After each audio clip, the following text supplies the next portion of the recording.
Professor Glaude, there are moments in this video, I mean, the absolute depravity of what happens here. I mean, and I agree with Rashad. There's something about the system and the ground upon which the seeds of poisonous policing have been planted. But there's something that is such an indictment of humanity.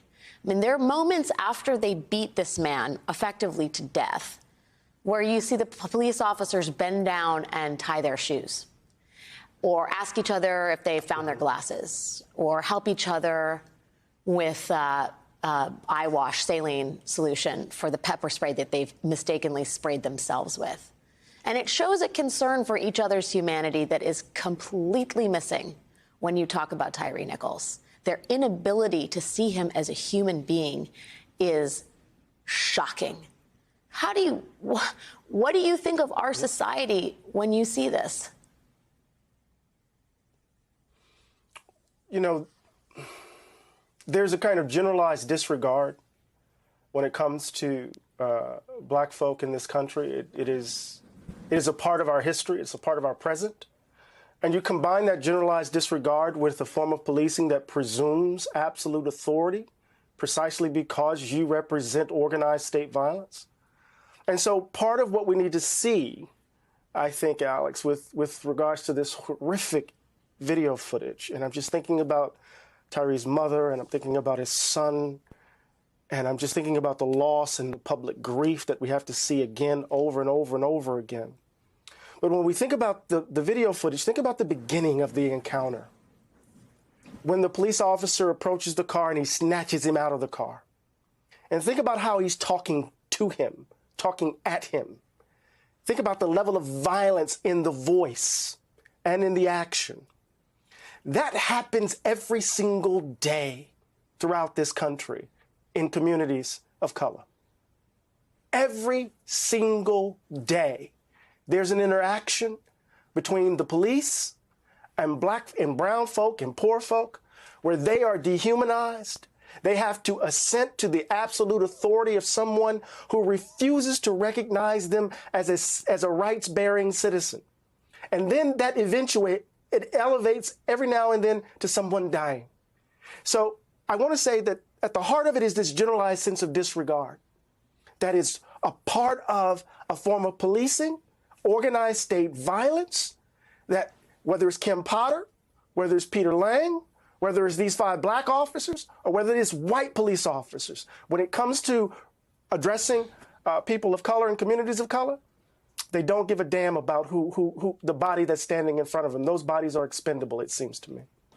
To that point, Rashad, Tyre Nichols' mother, Ravon Wells, told CNN that police attributed their use of force to her son's, quote, superhuman energy, right, which made it difficult to put handcuffs on him. That is part of the dehumanization as well, right? The conversation they have amongst themselves about how he was doing this or doing that, none of which has been borne out by the evidence we've seen thus far or what the officials have pointed to as probable cause. There has been none thus far. And the idea to excuse away something that is so morally repugnant by blaming the victim effectively, his superhuman energy, his recklessness. They're doing it because it works, Alex. They're doing this because time and time again, this is the playbook of police unions, of prosecutors who don't hold police accountable. This is the playbook of mayors and city councils. This is why we are in this situation. There's no lone wolves here. This is part of the infrastructure. We are actually getting what we are paying for. And until we actually hold our elected officials accountable to deal with this, and they stop being afraid of the people that they're supposed to oversee and supervise and hold accountable, then this will continue to happen time and time again. I remember sitting in the Obama White House with the head of the Fraternal Order of Police, and there was a meeting among civil rights leaders and policing, and the head of the Fraternal Order of Police said, all of this talk of racial profiling is new to me.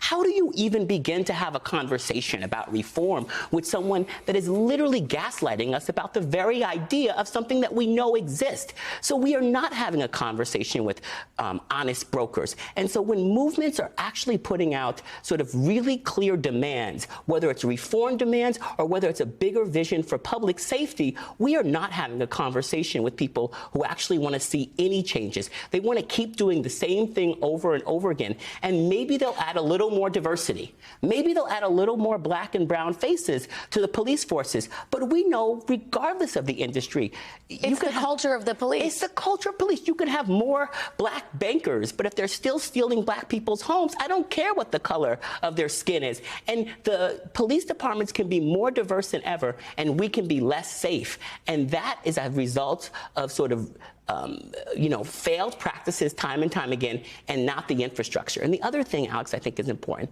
is that we live in a larger culture and a larger sort of society where we condone this. Every single day on TV, we watch TV and entertainment shows that are showing police beating and harming black and brown people. And then the next scene, the young black kid is in the interrogation room, no ribs broken, no face beaten in. And we don't call that heinous. We call that entertainment.